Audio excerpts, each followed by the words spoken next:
Hello, dear students. I am Dhananjay. Every element has some physical as well as chemical properties. So, the element of first group, I mean alkali metals, have also some physical as well as chemical properties.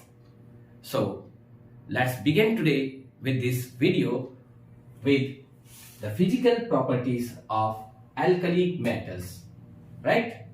Number one, silvery white. They are alkali metals are silvery white colored and light metals, है ना। इसका colour कैसा होता है? Silvery colour होता है, जैसे silver होता है ना, वैसे ही कलर का होता है, व्हाइट कलर का। और ये बहुत ही लाइट मेटल्स है। देखो मेटल कैसे होते हैं? हैवी होते हैं, लेकिन ये मेटल्स कैसे होते हैं? लाइट होते हैं। और क्यों होते हैं आगे पढ़ेंगे, लेकिन इतना समझना ना, ये हल्के मेटल्स हैं, लाइट मेटल्स हैं। Number second, soft and can easily be cut. ये बहुत से सॉफ्ट होते हैं, है ना, और कैन बी कट इजिली, और आसानी से इसको हम क्या कर सकते हैं? काट सकते हैं। अब बताओ ना, कोई भी मेटल है उसको आप काटे तो जैसे ये है, अब इसको बोलूंगा मैं काटू करके, तो ये कोई भी मेटल होगा तो आप इसको काटेंगे तो इतना इजिली तो नहीं कटेगा, है ना। तो इजिली कौन करता है? जो सॉफ्ट होता है वही करता है। तो ये मेटल कैसे है? अल्कली मेटल सॉफ्ट होते हैं और इसको क्या है, हम इजिली काट सकते हैं। जैसे एक एग्जांपल दिया है कि sodium metal can be cut easily with a knife, है ना। एक चाकू से इसको काट सकते हैं। देखो ये ऐसा मेटल है कि सोडियम मेटल, उसको पकड़े और उसको नाइफ से हम उसको काट सकते हैं और उसमें ज्यादा मेहनत नहीं करनी पड़ती, सीधा कट जाता है। Is that clear? Yes, the second point. Third, because of large size. अब देखिए एल्कली मेटल्स होते कहाँ है? हमें पता है फर्स्ट ग्रुप का है, और इस तरफ जाएंगे तो ये पूरा आपका 17-18 ग्रुप, है ना। यहां से स्टार्ट हुआ नंबर 1, और इधर जाएंगे, मान लो हम जाते हैं थर्ड शेल में। थर्ड शेल में मतलब 3 शेल है इसमें।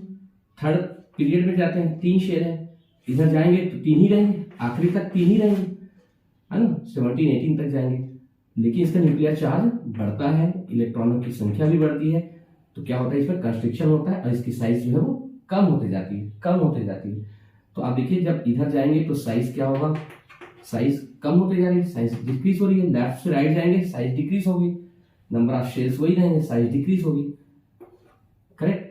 तो आप कह सकते हैं कि अगर हम कोई भी पीरियड में अगर जाएं, चाहे फर्स्ट हो, चाहे सेकेंड हो, चाहे थर्ड हो, चाहे फिफ्थ हो या सिक्स्थ हो, लेफ्ट साइड में जो मेटल्स है या एलिमेंट है ना, लेफ्ट साइड, उसका एटॉमिक जो साइज है वो कैसा होगा, या एटॉमिक साइज कैसा होगा? बड़ा होगा। तो एल्कली मेटल्स, सारे एल्कली मेटल्स हैं, उनकी साइज कैसी है? बिल्कुल लार्ज है ना, साइज बिल्कुल बड़ी है।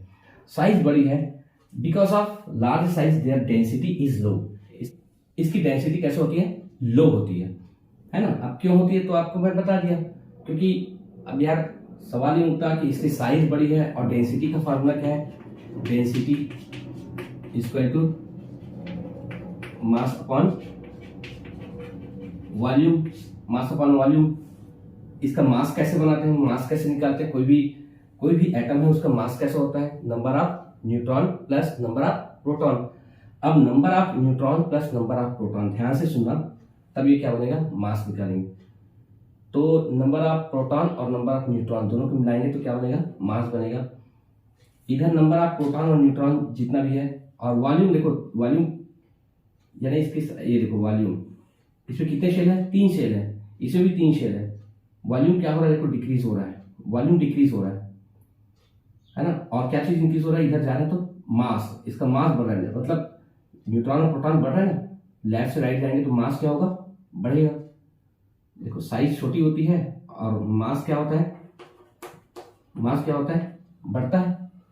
न्यूट्रॉन और प्रोटॉन बढ़ते हैं ना, इलेक्ट्रॉन बढ़ते हैं, न्यूट्रॉन और प्रोटॉन भी बढ़ते हैं। मास इंक्रीज हो रहा है और साइज क्या हो रहा है? डिक्रीज। तो देखिए साइज लेफ्ट से राइट जाने पर डिक्रीज होगा और मास क्या होगा? इंक्रीज होगा। ठीक है, ये तो अब देखिए लेफ्ट साइड में जो मेटल है उसकी साइज कैसी है? साइज तो बड़ी है, इसकी साइज बड़ी है। इधर से जाएंगे तब छोटी होगी, तो इसकी साइज क्या है? बड़ी है।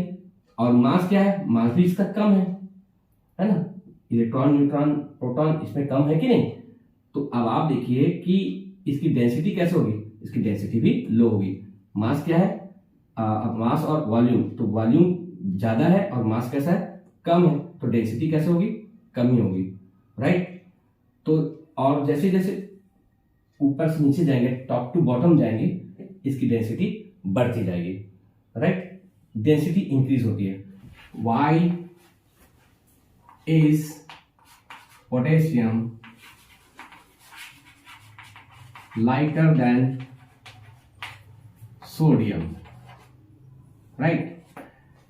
सो इसमें ये देखते हैं, जब हम टॉप टू बॉटम जाते हैं किसी भी ग्रुप में, अब हम लेते हैं एल्कली मेटल के ग्रुप में, lithium, sodium, potassium, rubidium and caesium. तो डेंसिटी जो है वो यूजुअली क्या होती है, इंक्रीज होती है, क्योंकि डेंसिटी का फॉर्मूला क्या है, mass upon volume, mass upon volume. So जब हम टॉप टू बॉटम जाते हैं तो आप देखेंगे इसकी साइज भी बढ़ती है और साथ ही साथ इसका मास भी बढ़ता है।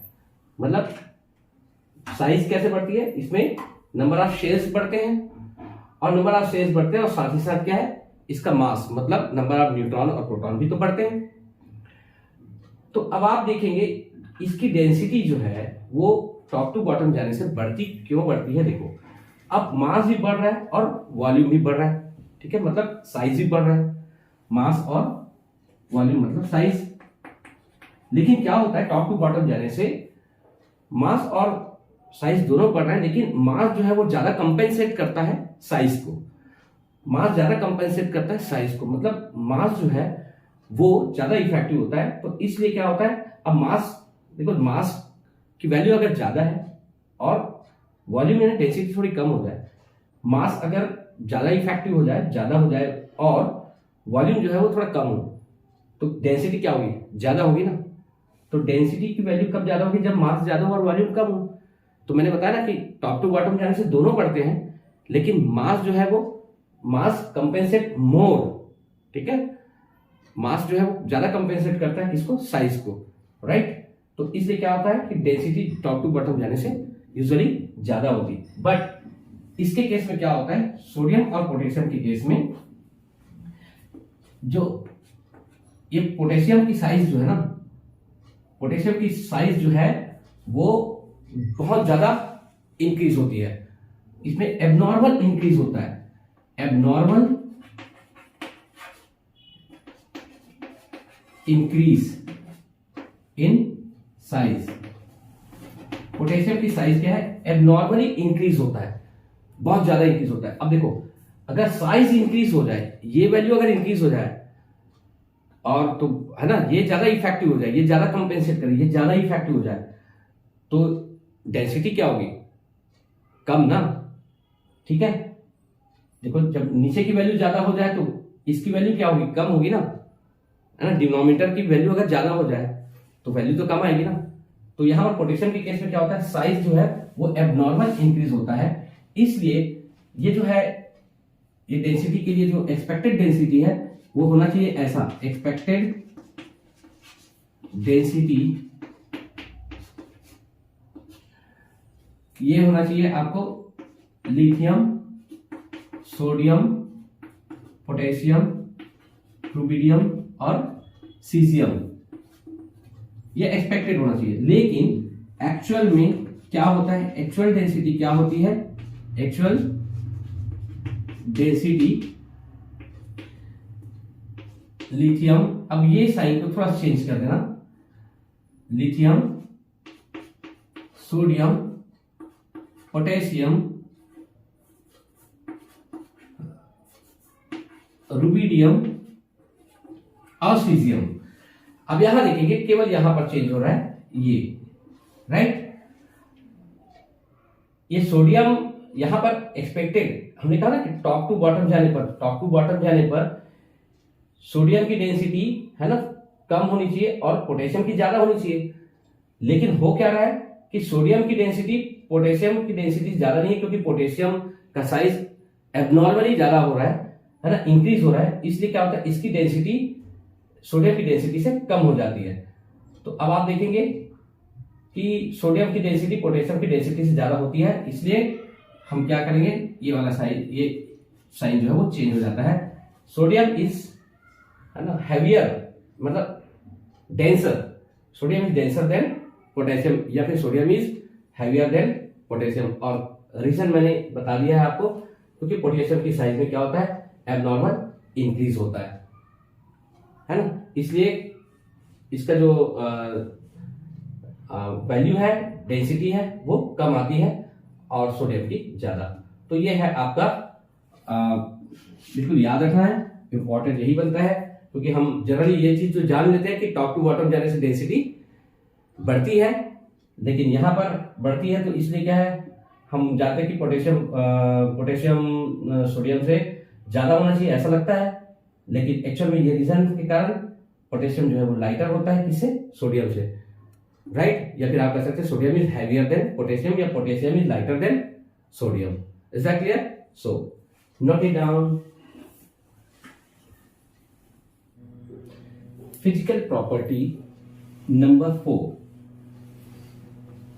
alkali metals have low boiling point and melting point, right? Low boiling point and melting point as they have weak metallic bonding, है ना। metallic bond इसमें क्या होता है, वीक होता है, इस कारण से इसका बॉइलिंग पॉइंट और मेल्टिंग पॉइंट वो कैसा होगा, लो होगा। वैसे मेटल्स हैं तो मेटल्स के तो बॉइलिंग पॉइंट और मेल्टिंग पॉइंट तो बहुत हाई होते हैं ना, क्यों, क्योंकि उसमें बहुत ही स्ट्रॉन्ग मेटालिक बॉन्ड पाया जाता है। लेकिन ये मेटल्स ऐसे हैं, है ना, एल्कली मेटल्स ऐसे हैं जिसके बीच में जो मेटालिक बॉन्ड है ना, उसकी स्ट्रेंथ बहुत ही कम है, लो है, इस कारण से इसकी बॉइलिंग पॉइंट और मेल्टिंग पॉइंट वो कैसा है, कम है। तो इस बात को ध्यान रखना कि क्यों कम है, तो आप बता सकते हैं रीजन, देखो, due to presence of only a single valence electron. Single valence electron, इसके वैलेंस इलेक्ट्रॉन कितने हैं आपको पता है ना, NS1 केवल एक ही होता है। हम बात करते हैं जैसे सोडियम की, तो सोडियम में देखो ये पहले में 2 इलेक्ट्रॉन हुआ, दूसरे में 8 हुआ, ये 8 हुआ, और तीसरे में लेते हैं सिंगल, केवल 1 इलेक्ट्रॉन होता है सोडियम में, 11 होता है ना। तो सोडियम में आप देखो सब में जाएंगे, जितने भी आप चले जाओ लिथियम से लेकर सीजियम तक, फ्रांसियम तक, आपको लास्ट स्टेज में कितने इलेक्ट्रॉन मिलेंगे, 1 इलेक्ट्रॉन मिलेंगे। अब ये मेटालिक बॉन्ड बनाने के लिए क्या करेगा, इस इलेक्ट्रॉन को क्या करेगा, हटाएगा, ये इलेक्ट्रॉन बाहर जाएगा। तो ये इलेक्ट्रॉन जब लूज होगा, जैसे देखिए ये सोडियम है Na, और 1 इलेक्ट्रॉन इसने लूज किया और ये किसमें बदल जाएगा, Na प्लस में बदल जाएगा ये इलेक्ट्रॉन, ठीक है। अब ये Na प्लस में बदल गया, तो अब आप देखिए इसमें चार्ज कितना है, सिंगल चार्ज है, इसने इलेक्ट्रॉन कितने निकाले, 1 निकाले। अब इसके बीच में क्या होगा, ये Na प्लस है ना, ये Na प्लस हुआ, Na प्लस हुआ, Na प्लस हुआ, Na प्लस हुआ, है ना। इसमें अब ये आपस में क्या है, एक प्रकार से मेटालिक बॉन्ड को फॉर्म करेंगे, है ना। और इलेक्ट्रॉन कहाँ रहेंगे, सब इलेक्ट्रॉन तो यही घूमते रहेंगे, ये देखो ये इलेक्ट्रॉन रहते हैं यहाँ, करेक्ट। तो ये जो चार्ज इलेक्ट्रॉन है Na प्लस प्लस प्लस, ये सब आपस में क्या है, मेटालिक बॉन्ड को फॉर्म करते हैं।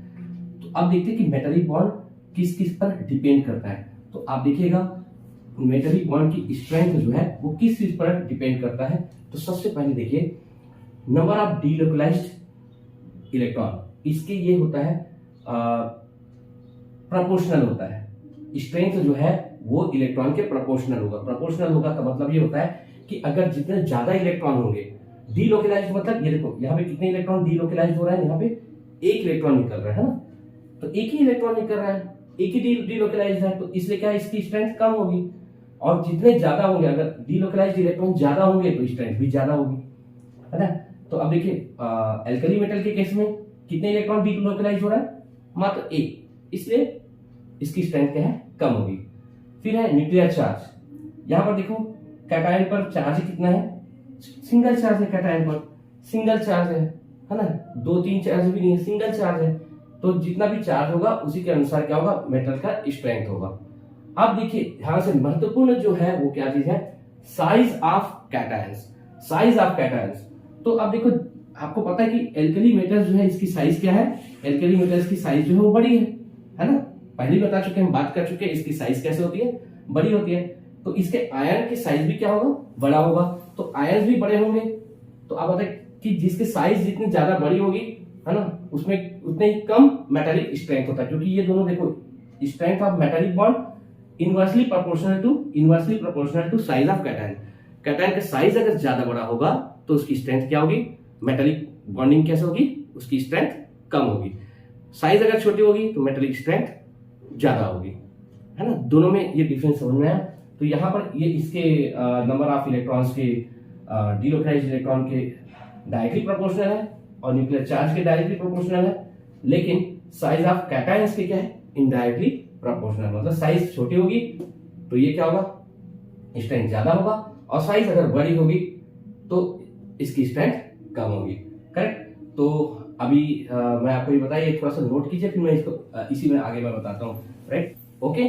तो इसको आप नोट कीजिए। अच्छा हाँ, देखो यहाँ पे 8 इलेक्ट्रॉन ना, हाँ चलिए अब इसको स्क्रीनशॉट लीजिए या फिर नोट कीजिए। Right, number 5, the alkali metals and their solutions give characteristic color to oxidizing flame। You know oxidizing flame क्या होता है, ध्यान सुनिए। एक ऐसा बर्नर होता है जहां से फ्लेम निकलता है ना, ये ऐसा एक फ्लेम होता है, और ये इसके जो एटमॉस्फेयर बनाता है वो ऑक्सीजन के एटमॉस्फेयर में होता है। ये फ्लेम जो है वो ऑक्सीजन के एटमॉस्फेयर में ये जलता है, और इसको कहते हैं दैट इज, इसका कलर जो होता है वो क्या होता है, ब्लू कलर का फ्लेम निकलता है, ब्लू कलर। इसके बारे में अभी ज्यादा नहीं पढ़ेंगे, है ना, बाद में और कभी चर्चा कर लेंगे। तो ये ऑक्सीडाइजिंग फ्लेम ये इस प्रकार से होता है, जब इसको रेडिएट करते एल्कली मेटल्स के ऊपर या उसके सॉल्यूशन में, जब इस ऑक्सीडाइजिंग जो फ्लेम है उसको रेडिएट करते हैं, तो इसकी जो लाइट होती है उसको एल्कली मेटल क्या करता है, उसको एब्जॉर्ब कर लेता है। राइट, तो उस लाइट एनर्जी को, इसकी जो लाइट एनर्जी उसको वो एब्जॉर्ब कर लेता है, और एब्जॉर्ब जैसे ही होता है तो जो वैलेंस इलेक्ट्रॉन होता है ना, जैसे ये है इसके आउटर मोस्ट में, ये वैलेंस इलेक्ट्रॉन है, ये वैलेंस इलेक्ट्रॉन है। एनर्जी जब लाइट एनर्जी को एब्जॉर्ब किया जाता है तो ये वैलेंस इलेक्ट्रॉन ये जंप करके ये हायर एनर्जी लेवल में चला जाता है, ये कहीं भी चला जा सकता है, जितनी एनर्जी लेगा वो वहीं पर उस लेवल पर वो चला जाएगा। ये एक्साइट होकर के चला जाता है, मालूम पर यहाँ चला गया। अब उसके बाद क्या होगा, ये वापस आएगा। तो जब ये वापस आएगा, देखो यहाँ से इसने क्या किया, लाइट एनर्जी को एब्जॉर्ब किया है। लाइट एनर्जी को एब्जॉर्ब करने के बाद में वो कहाँ पहुंच गया, यहाँ पहुंच गया, कहीं भी पहुंच गया है ना, यहाँ पर पहुंचने के बाद में अब वो क्या होगा, वापस आएगा। कहाँ पर वापस आएगा, जहां पर था, है ना, कम बैक टू होम, वापस आएगा। तो जब वापस आते समय वो क्या करेगा, वो एक लाइट जो है वो इमिट करेगा, है ना। तो जब ये एक रेडिएशन इमिट करेगा, वो रेडिएशन जो है ना, emission of light in the visible region of the spectrum. तो जब ये जो लाइट है, जो ये रेडिएट करेगा, जो लाइट वो निकालेगा, है ना, वो उसकी जो वेवलेंथ है वो कहां पर है, वो विजिबल रीजन में है। तो विजिबल रीजन में है रेडिएशन, दो टाइप के रेडिएशन होते हैं। रेडिएशन एक तो विजिबल होता है, दूसरा नॉन विजिबल होता है। विजिबल और नॉन विजिबल। नॉन विजिबल मतलब जो अल्ट्रावायलेट है ना, अल्ट्रावायलेट है या इंफ्रारेड है, इसको हम देखते नहीं है ना। तो ये लाइट जो है किसको हम देख पाते हैं, विजिबल जो रेंज में होता है ना उसको हम देखते हैं। तो विजिबल रेंज में है तो जो रेडिएशन होता है जो निकलेगा तो उसको हम देखेंगे, और यहीं पे हमको पूरा आपको अलग अलग कर दिखाई देता है। विब्योर पढ़े हो ना, विब्योर, और इसी के एसिमुलेशन से और डिफरेंट कलर्स मिलते हैं। तो ये विजिबल रीजन में आपको दिखाई देते हैं। विब्योर जानते हैं ना, पढ़ते हैं ना, वायलेट, इंडिगो, ब्लू, है ना, येलो, ऑरेंज एंड रेड, और इसी के एसिमुलेशन से इनफाइनाइट कलर्स बनते हैं। तो अब ये देखो विजिबल रेंज में आपको इसकी जो लाइट है वो दिखाई देता है। इसीलिए एल्कली मेटल्स जो है ना, इसके सॉल्यूशन जो है वो क्या देते हैं, कैरेक्टरिस्टिक कलर देते हैं। कैरेक्टरिस्टिक कलर मतलब सबका अलग अलग कलर होगा। है ना, सोडियम का है तो वो अपना कलर देगा, लिथियम का है वो अपना कलर देगा, है ना। तो ये सब चीज आपको पता होना चाहिए। Is that clear? चलो note it down. Next, chemical properties of alkali metals. First हम देखेंगे reactivity towards air. You know air में क्या होता है, एयर में डिफरेंट टाइप्स ऑफ गैस होती है, जैसे ऑक्सीजन है, नाइट्रोजन है, ये ज्यादा मात्रा में होती है। तो हम अब देखेंगे कि ये मेनली हम पढ़ते हैं ऑक्सीजन के साथ। तो ये ऑक्सीजन के साथ में कैसे रिएक्ट करता है वो देखिए। हम लेते हैं alkali metal, M for alkali metals, और क्या क्या हो सकते हैं इसमें, लिथियम, है ना, सोडियम, पोटेशियम, रुबिडियम, सीजियम, ऐसा। ये एम का मतलब है, ये एम यहां पर। अब ऑक्सीजन है ना, या ड्राई एयर, अगर एयर ड्राई एयर है तो इसके प्रेजेंस में ये ऑक्साइड बनाते हैं। क्या बनाएंगे? Oxide, right. ये ऑक्साइड फॉर्म होते हैं, मेटल ऑक्साइड कह सकते हैं, मेटल ऑक्साइड बनाते हैं, metal, alkali metal oxide, alkali metal oxide, alkali metal oxide बना। उसके बाद अगर मान लो एयर ड्राई नहीं है, उसमें कुछ मॉइस्चर है, क्या है उसमें? मॉइस्चर। मॉइस्चर मतलब H2O है, ये मॉइस्चर है। तो ये आगे चल के हाइड्रोक्साइड में, एल्कली मेटल हाइड्रोक्साइड में कन्वर्ट हो जाते हैं, राइट। देखो बहुत सिंपल सा है, मेटल लेते हैं, कोई भी एल्कली मेटल हो, चाहे वो लिथियम, सोडियम, पोटेशियम, रुबिडियम या सीजियम। ड्राई एयर है तो ड्राई एयर के प्रेजेंस में, ड्राई एयर मतलब यहाँ पे क्या चीज है? ऑक्सीजन है ना, इसमें ऑक्सीजन है, O2 है, O2 है। तो ड्राई एयर के प्रेजेंस में क्या बनाते हैं? ऑक्सीजन से रिएक्ट करके एल्कली मेटल ऑक्साइड बनता है। लिथियम ऑक्साइड बनाएगा, है ना, सोडियम ऑक्साइड बनाएगा। तो ये इस प्रकार से एल्कली मेटल्स ऑक्साइड बनाते हैं। उसका जब ये मॉइस्चर होता है ना, तो मॉइस्चर को क्या करता है, ये अगर एयर में मॉइस्चर है, मॉइस्चर मतलब H2O है, तो ये मॉइस्चर के प्रेजेंस में ये किसमें चेंज हो जाता है? एल्कली मेटल हाइड्रोक्साइड में। ये हाइड्रोक्साइड में ड्राई एयर में ऑक्साइड बनाया और मॉइस्चर के साथ क्या है? हाइड्रोक्साइड बनाया। और जैसे ये ऑक्साइड या हाइड्रोक्साइड बनते हैं, है ना, एल्कली मेटल के, तो मेटल मतलब उसमें लश्चर होता है, लश्चर मतलब चमक होती है, तो उसकी लश्चर गायब हो जाती है, लश्चर चली जाती है। और लश्चर चले जाने के बाद में ये कैसा हो जाता है? ये टार्निश्ड हो जाता है। लश्चर का चला जाना इसी कहते हैं टार्निश्ड, राइट। लश्चर खत्म हो गया, टार्निश्ड हो गया, चमक गायब हो गई, टार्निश्ड, राइट। तो ये दोनों, तो टार्निश्ड क्यों होता है एल्कली मेटल? क्योंकि ड्राई एयर में वो क्या बनाता है? ऑक्साइड बनाता है। और मॉइस्चर अगर है तो उसके साथ में क्या बनाएगा? वो हाइड्रोक्साइड बनाएगा। और दोनों कंडीशन में वो उसकी चमक जो है वो जाती रहती है और कैसा हो जाता है? Metal tarnished, metal get tarnished, है ना। आप लिख सकते हैं metal get tarnished, right. Yes, alkali metals, you know, they burn vigorously in presence of oxygen and give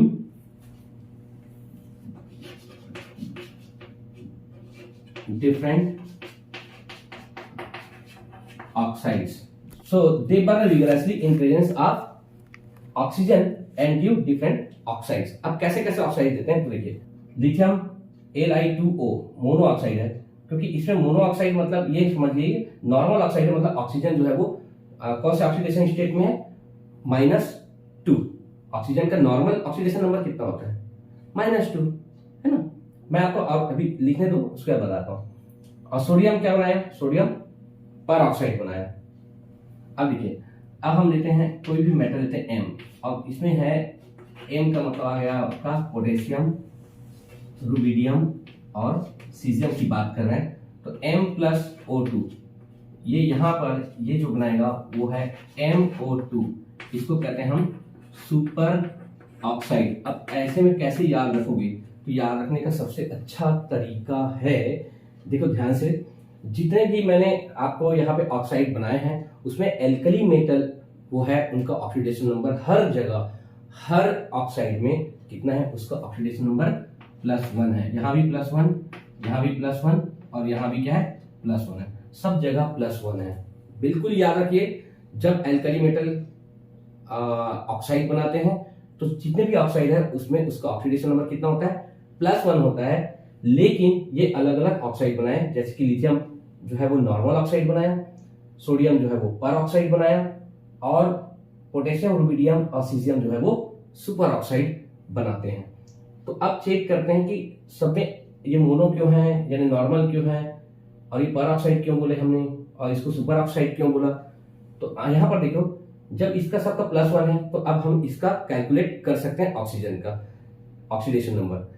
वैसे ऑक्सीजन का ऑक्सीडेशन नंबर कितना होता है, -2, है ना, नॉर्मल, इसलिए नॉर्मल ऑक्साइड है तो ये -2 ही होते हैं। चलो चेक करते हैं, एक एक करके चेक करते हैं। देखो Li2O, अब इसमें ऑक्सीडेशन नंबर ऑक्सीजन का चेक करते हैं। तो इसका चेक करेंगे तो इसको X करेंगे, अब इसको 2, अब इसको मालूम है लिथियम का कितना होता है, +1, तो 2 + 1, ये सब पढ़ चुके हैं ना पहले, प्लस इसको क्या करेंगे x इक्वल टू, अब पूरे में देखो, पूरे में कहीं पर चार्ज है क्या, है ना, न्यूट्रल है, न्यूट्रल है, कोई चार्ज नहीं है, तो इक्वल टू क्या होगा, 0। फिर से देखिए लिथियम और एटम कितने हैं, 2 है तो 2 लिखे। लिथियम का ऑक्सीडेशन नंबर हमने तो आपको बताया कि जितने भी ऑक्साइड है उसमें एल्कली मेटल का ऑक्सीडेशन नंबर क्या होगा, +1, तो यहाँ पे हमने +1 लिखा, करेक्ट। अब इसकी बारी है तो दोनों के बीच में हमने क्या लगाया, प्लस लगाया, और इसको कैलकुलेट करना है, क्या करेंगे हम, x इक्वल टू क्या करना है, 0। 0 क्यों किया, क्योंकि पूरे पर कोई चार्ज नहीं दिख रहा है इसलिए 0 किया। अब इसको सॉल्व करते हैं तो ये हो जाएगा आपका 2 + x equal to 0, x equal to क्या होगा, -2। तो नॉर्मल ऑक्साइड में वैसे तो है ना ऑक्सीजन का तो -2 होता ही है, तो यहाँ पर ऑक्सीजन का कितना हो गया, -2, राइट। तो ये नॉर्मल ऑक्साइड बनाया, कौन बनाया, लिथियम। फिर आते हैं सोडियम की बात करते हैं। सोडियम बनाता है पर ऑक्साइड। तो पर ऑक्साइड क्या होता है ये देखिए, अब यहाँ पर मैं इसको चेंज करता हूं, पहले आप इसको है ना नोट कर लेना, अच्छा नोट करने की जरूरत नहीं, चलो। अब ये सोडियम बनाया, क्या बना था सोडियम, Na2O2। अब यहाँ पे देखो Na2 फिर से आ गया ये 2, और ये क्या होगा, ये ऑक्सीजन 2 है, इसे 2x लिखना पड़ेगा इक्वल टू 0। अब ये 2 × 2 और ये 2x होगा, है ना, प्लस 2x इक्वल टू 0। अब ये 2 उधर चलाएगा, -2, और ये x इक्वल टू क्या होगा, -2/2, x इक्वल टू -1। तो याद रखना पर ऑक्साइड, है ना, पर ऑक्साइड में ऑक्सीजन का ऑक्सीडेशन नंबर -1 होता है। कोई पर ऑक्साइड ले लो आप, चाहे हाइड्रोजन पर ऑक्साइड ले लो, चाहे सोडियम पर ऑक्साइड ले लो, उसका ऑक्सीडेशन नंबर क्या होता है, -1 होता है, करेक्ट। अब लेते हैं हम सुपर ऑक्साइड। सुपर ऑक्साइड कैसे बना, MO2, है ना, लेते हैं हम MO2। अब MO2 मैंने आपको बताया कि चाहे सुपर ऑक्साइड हो, चाहे मोनो ऑक्साइड हो, चाहे पर ऑक्साइड हो, मेटल का ऑक्सीडेशन नंबर हमेशा कितना है, +1। तो यहाँ पे हमने +1 किया, इसके लिए +1, अब प्लस ऑक्सीजन कितने, 2 है, तो 2x होगा इक्वल टू 0।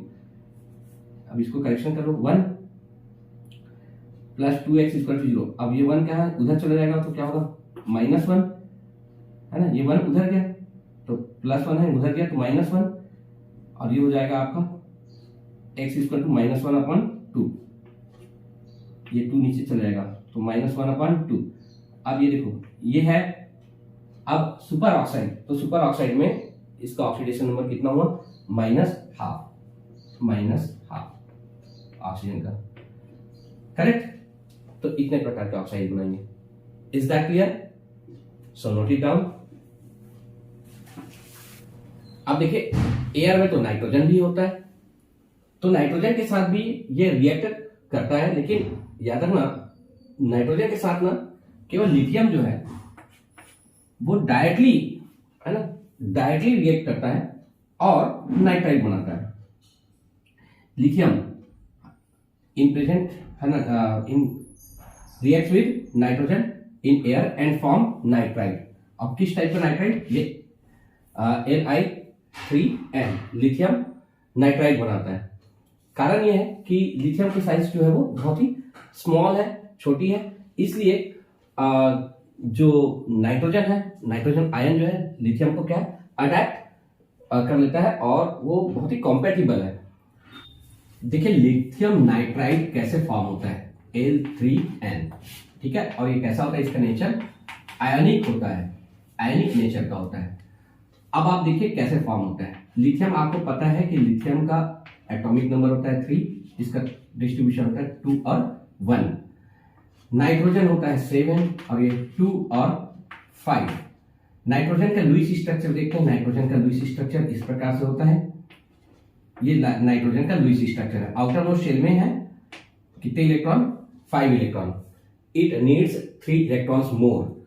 अब आप देखिए यहाँ पे लिथियम के पास में है 2 और 1। अब यहाँ पे ये क्या करेगा, या तो 7 इलेक्ट्रॉन लेकर के अपना ऑक्टेट कंप्लीट करेगा या फिर ये 1 इलेक्ट्रॉन रिलीज कर देगा। और ये ऑक्टेट तो नहीं, लेकिन यहाँ पर ये डुप्लेट बोलते हैं इसको, डुप्लेट कंप्लीट करेगा। ये क्या कंप्लीट करेगा, लिथियम डुप्लेट, ठीक है। तो 1 इलेक्ट्रॉन ये रिलीज कर सकता है और ये 3 इलेक्ट्रॉन लेगा। तो क्या करते हैं, यहाँ पर जो लिथियम है ना, ये लिथियम के आउटर मोस्ट में लिथियम का लुईस स्ट्रक्चर में बनाया तो ये लिथियम का लुईस स्ट्रक्चर है। चलिए यहाँ पे मैं स्टार लगा देता हूँ। ये लिथियम का आउटर मोस्ट शेल का इलेक्ट्रॉन है। अब ये क्या करेगा, ये यहाँ पर इस इलेक्ट्रॉन को ये यहाँ पर देगा नाइट्रोजन को। तो यहाँ पर ये देखिए ये इलेक्ट्रॉन यहाँ आएगा। तो अब नाइट्रोजन के पास कितने इलेक्ट्रॉन हो गए, 5 थे, एक इसके 6 हो गए। फिर क्या होता है, फिर 1 इलेक्ट्रॉन, फिर एक और लिथियम आ जाएगा, ये एक और लिथियम एटम आया, राइट। अब इसने यहाँ पे दिया इलेक्ट्रॉन, अब कितने हो गए, 7 हो गए। एक और लिथियम लेते हैं हम, एक और लिथियम हमने ले लिया। अब ये लिथियम जो है ये यहाँ पर इलेक्ट्रॉन यहाँ डोनेट किया।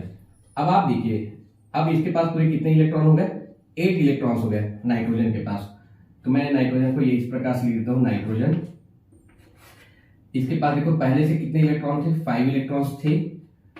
3 इलेक्ट्रॉन कहां से मिले इसको, लिथियम से, राइट। तो 3 इलेक्ट्रॉन एक्स्ट्रा आया, इसलिए क्या होगा, यहाँ पे 3 नेगेटिव होगा, है ना। जो लेता है, जब इलेक्ट्रॉन रिसीव किया जाता है तो नेगेटिव चार्ज होता है, और जितने इलेक्ट्रॉन रिसीव किया जाता है उतने ही नंबर में नेगेटिव चार्ज होता है। तो कितने इलेक्ट्रॉन रिसीव किया इसने, 3 इलेक्ट्रॉन्स, राइट। तो यहाँ पे 3 नेगेटिव आ गया।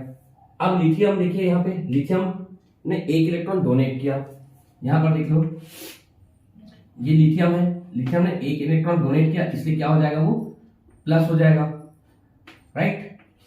ये प्लस चार्ज है ना।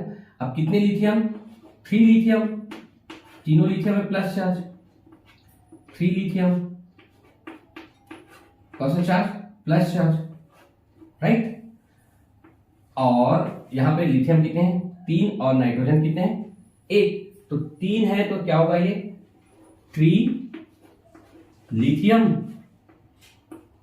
राइट, 3 लिथियम प्लस चार्ज, और प्लस ये क्या है, नाइट्रोजन,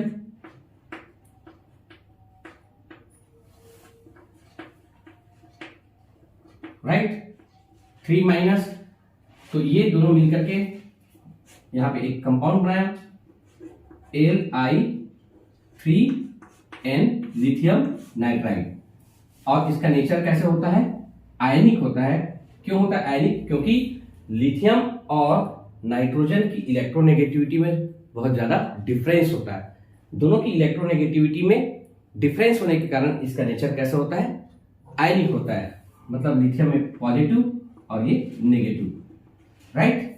सो लिथियम नाइट्राइड, और कौन बनाता है ये, कौन सा एल्कली मेटल बनाएगा, nitride lithium, right. Okay, so note it down. Okay, chemical properties में हम नंबर 2 में पढ़ेंगे reactivity towards water, means H2O। H2O के साथ में एल्कली मेटल्स किस प्रकार से रिएक्ट करता है, ये देखिए। तो alkali metals react vigorously with water to form hydrides and dihydrogen. ये देखो हाइड्राइड्स और डाइहाइड्रोजन बनाएंगे। अब वो कैसे होता है, देखिए हम अगर मान लो कोई एल्कली मेटल लेते हैं, सपोज एल्कली मेटल को रिप्रेजेंट करते हैं किससे, M से, प्लस H2O, राइट। अब इसमें देखिए M और H2O, चलिए 2H2O करते हैं। अब ये बन जाएगा MOH प्लस H2 गैस। ये इक्वेशन अब आप देखिए बैलेंस्ड है कि नहीं, 2 है ना, OH, यस। इस प्रकार से ये हाइड्राइड बनाया, alkali metal hydride, alkali metal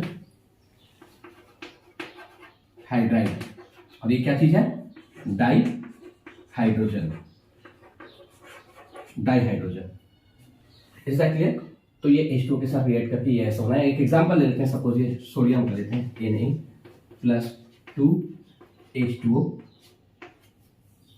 और ये बन जाएगा आपका NaOH 2 मोल प्लस H2 गैस इवॉल्व होगी। Is that clear? तो अब आप देखिए इस प्रकार से आप एक रिएक्शन दे सकते हैं। तो एल्कली मेटल H2O के साथ रिएक्ट करके क्या बनाया, एल्कली मेटल हाइड्राइड और डाई हाइड्रोजन सारे। बट थोड़ा सा याद रखना, लिथियम जो है, lithium reacts with H2O less vigorously,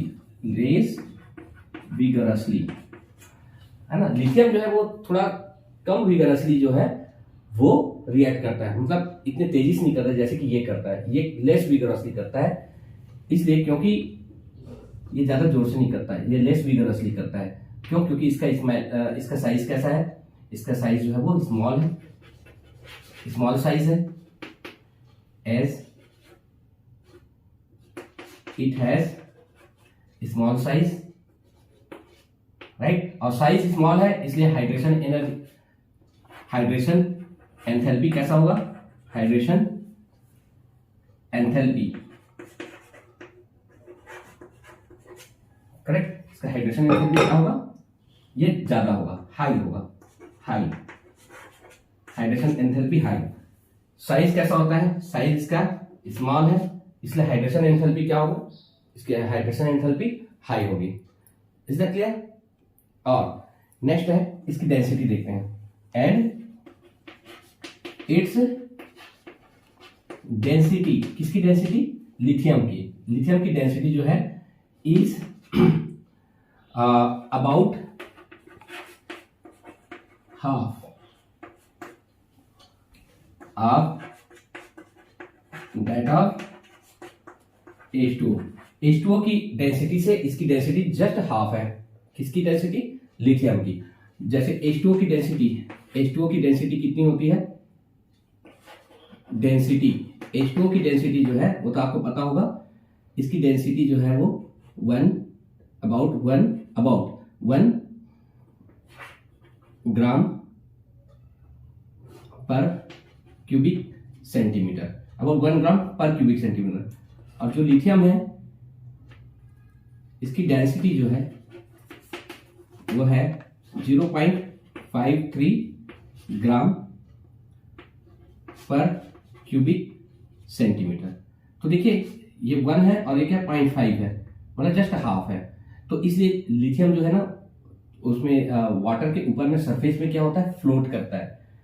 lithium water के सरफेस में फ्लोट करता है क्योंकि इसकी डेंसिटी क्या है, बहुत कम है, मतलब हाफ है इसलिए।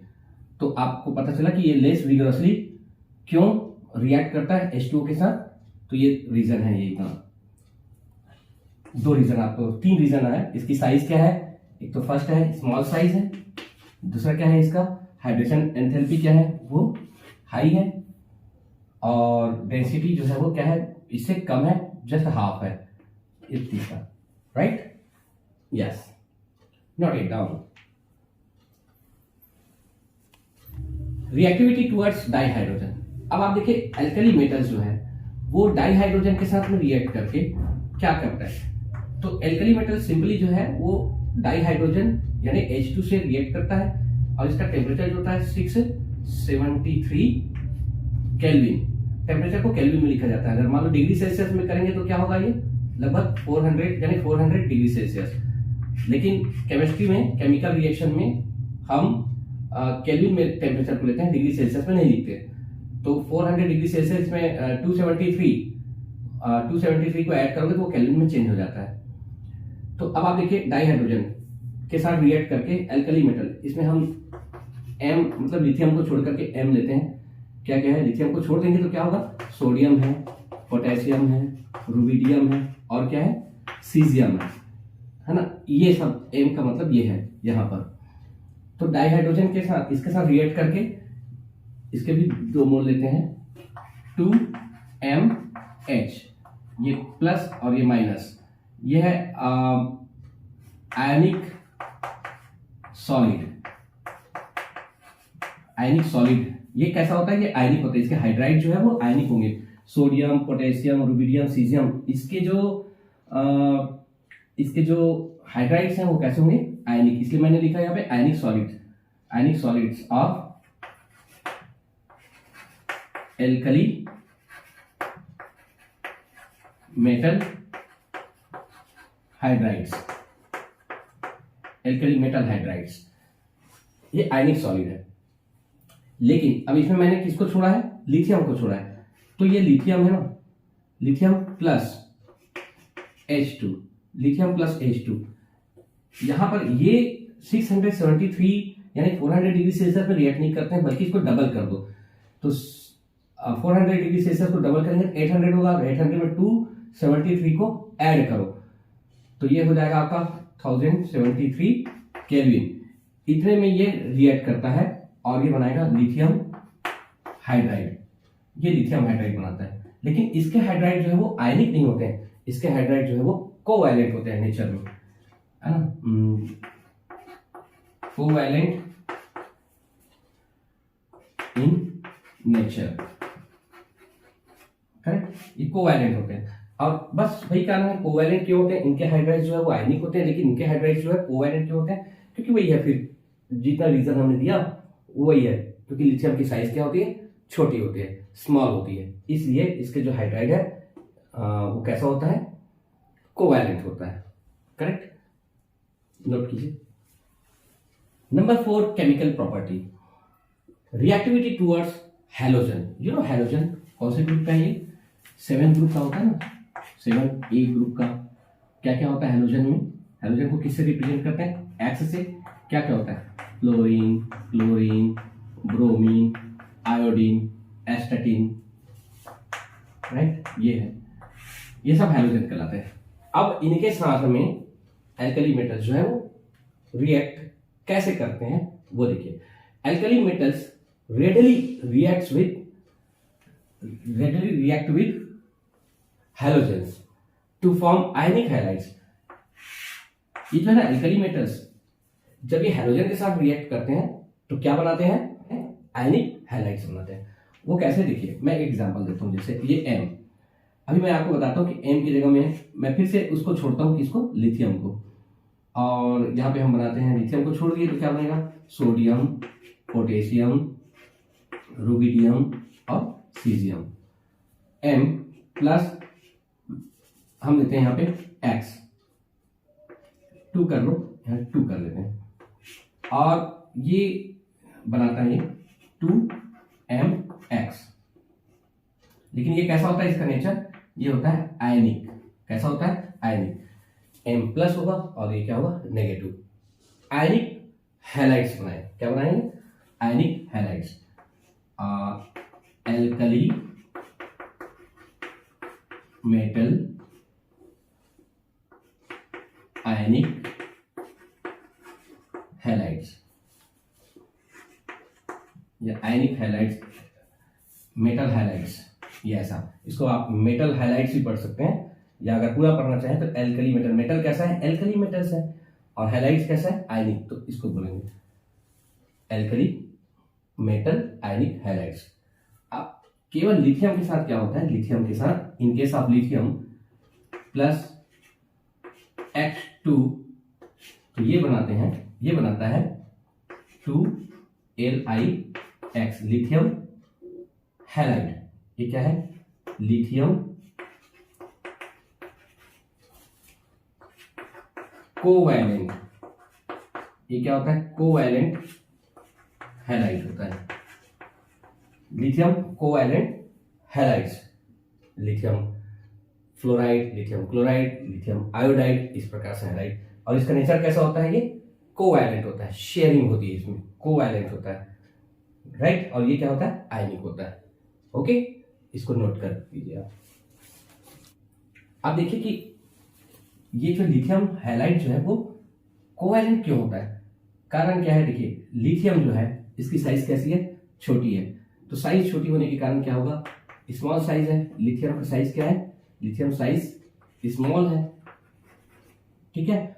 तो इसका जो चार्ज टू साइज रेशियो, कौन सा ratio, charge to size ratio जो है वो क्या है, हाई है। कैसा है ये, हाई है। Charge to size ratio high है, और charge to size ratio high होने पर ये क्या होता है, हाई पोलराइजिंग कैपेसिटी होती है, इसमें हाई पोलराइजिंग कैपेसिटी होती है। देखो इसकी साइज क्या है, स्मॉल है, स्मॉल होने के कारण चार्ज टू साइज जो रेशियो है वो कैसा है, हाई होता है ना। चार्ज टू साइज कैसे लिखते हैं, चार्ज टू साइज, ये चार्ज है और ये क्या है, साइज है। अब ये चार्ज टू साइज, अब यह साइज अगर छोटी है, इसकी वैल्यू छोटी है तो चार्ज ज्यादा होगा ना। इसकी साइज छोटी, इसकी ज्यादा है, इसकी कम है ना। तो ये रेशियो जो है वो क्या होगा, इसकी वैल्यू ज्यादा होगी ना। फिर से देखो साइज छोटी है और चार्ज बड़ी है, तो ये डिनोमिनेटर है, डिनोमिनेटर अगर छोटा होगा, जितना छोटा होगा तो यहाँ की वैल्यू क्या है, उतनी बड़ी होगी, है ना। रेशियो जो है उतनी ज्यादा होगी। अब इसकी वैल्यू ज्यादा कर दे तो रेशियो क्या होगा, कम हो जाएगा, है ना। तो बस इसी के कारण से साइज क्या इसकी छोटी है तो ये रेशियो क्या है वो ज्यादा है, और ये रेशियो ज्यादा है तो जिसकी ज्यादा अगर रेशियो हाई है तो पोलराइजिंग कैपेसिटी भी क्या होगी, ज्यादा होगी, है ना। उसकी कैपेसिटी ज्यादा होगी, पोलराइजिंग कैपेसिटी ज्यादा होगी। तो चलिए लेते हैं, चलिए अब यहां पर देखते हैं कि लिथियम हैलाइड जो है ना, लिथियम हैलाइड ये कोवैलेंट क्यों होते हैं नेचर में, राइट। तो यहां पर देखते हैं कि जब लिथियम हैलाइड, यानी लिथियम कौन सा चार्ज है, पॉजिटिवली चार्ज है ना, कैटायन है। और यहां पर ये क्या है, एनायन है।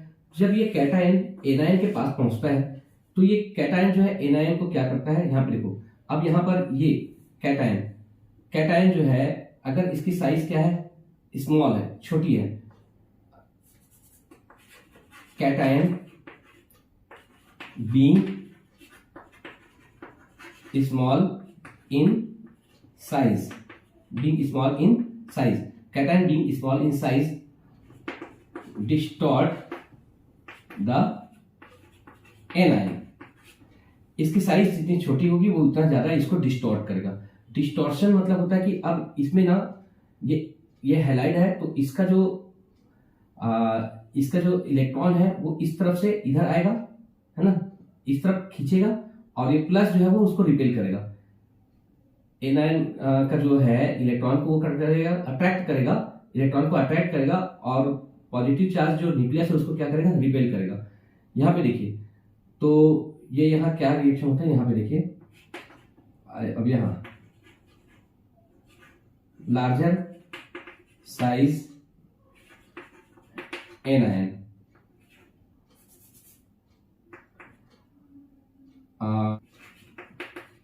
Distorted mode.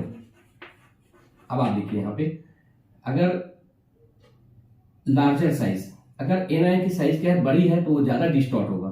फिर देखो कैटायन की साइज अगर छोटी है तो वो उसमें डिस्टॉर्शन कैपेसिटी ज्यादा होती है, और अगर मान लो एनायन की साइज जो है अगर बड़ी है, जितनी बड़ी होगी वो उतना ही ज्यादा डिस्टॉर्ट हो जाएगा।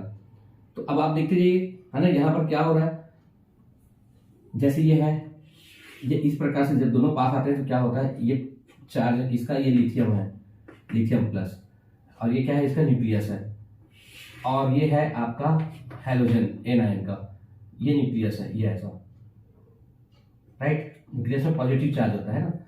अब देखिए जैसे ही ये दोनों आसपास आते हैं तब क्या होता है, पास पास आते हैं, है ना, एक दूसरे के पास आते हैं, तब क्या होता है, यहाँ ये यहां पर डिस्टॉर्शन हो जाता है, ये रिपेल होकर के दूर चला जाता है और ये इलेक्ट्रॉन जो है वो इधर आ जाता है, ये इलेक्ट्रॉन की डेंसिटी इस तरफ आ जाती है, इलेक्ट्रॉन को अट्रैक्ट करता है और इसको रिपेल करता है। तो ये डेल नेगेटिव और इधर डेल पॉजिटिव। अब ये क्या हो जाएगा, ये पोलराइज्ड हो गया। क्या हो गया, पोलराइज्ड। दो पोल दिख गया ना इसमें, तो ये पोलराइज्ड हो जाएगा। ये क्या चीज है, कैटायन है, और ये क्या है, एनायन है। Is that clear. और इस प्रकार से फिर यहाँ पर इलेक्ट्रॉन है, इसके इलेक्ट्रॉन ये आपस में शेयरिंग करके कौन सा बॉन्ड बनाते हैं, फिर कोवैलेंट बनाते हैं, कोवैलेंट बॉन्ड फॉर्म होता है, फॉर्म। Is that clear. तो इसलिए लिथियम जो हैलाइड है ये कैसा होता है, कोवैलेंट होता है नेचर में। अब आप देखिए मैंने यहाँ पे लिखा है कि ये एनायन जो है लार्जर साइज एनायन डिस्टॉर्टेड मोर। अगर इसकी साइज जितनी बड़ी होगी वो उतना ज्यादा डिस्टॉर्शन होगा, और जितना ज्यादा डिस्टॉर्शन होगा उतना ही ज्यादा कोवैलेंट नेचर होगा। तो अब आप बताइए कि साइज हैलोजन में लेते हैं, है ना, हैलोजन में क्या क्या हैलोजन है, यहाँ पर मैंने लिखा था फ्लोरीन, क्लोरीन, ब्रोमीन और आयोडीन। तो आप देखिए कि फ्लोरीन जैसे साइज देखते हैं, साइज किसकी बड़ी है, फ्लोरीन से बड़ी है क्लोरीन, क्लोरीन से बड़ी ब्रोमीन, और ब्रोमीन से ज्यादा क्या है, आयोडीन। तो सबसे बड़ी साइज किसकी है, आयोडीन की है। तो आयोडीन की साइज बड़ी है, तो आप देखिए कि लार्जर साइज एनायन डिस्टॉर्टेड मोर, तो ये ज्यादा डिस्टॉर्ट होगा, है ना। डिस्टॉर्शन किसमें ज्यादा होगा, आयोडीन में होगा। तो आयोडीन मतलब डिस्टॉर्शन उसमें ज्यादा होगा, इसलिए यहां पर अगर हम लेते हैं लिथियम और इसमें लेते हैं हम आयोडीन, आयोडीन और ये लिथियम, तो अब देखिए 2Li और ये आयोडाइड, लिथियम आयोडाइड, ये आपका होगा मोस्ट कोवैलेंट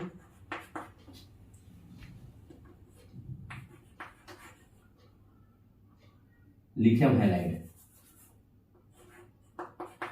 लिथियम हैलाइड,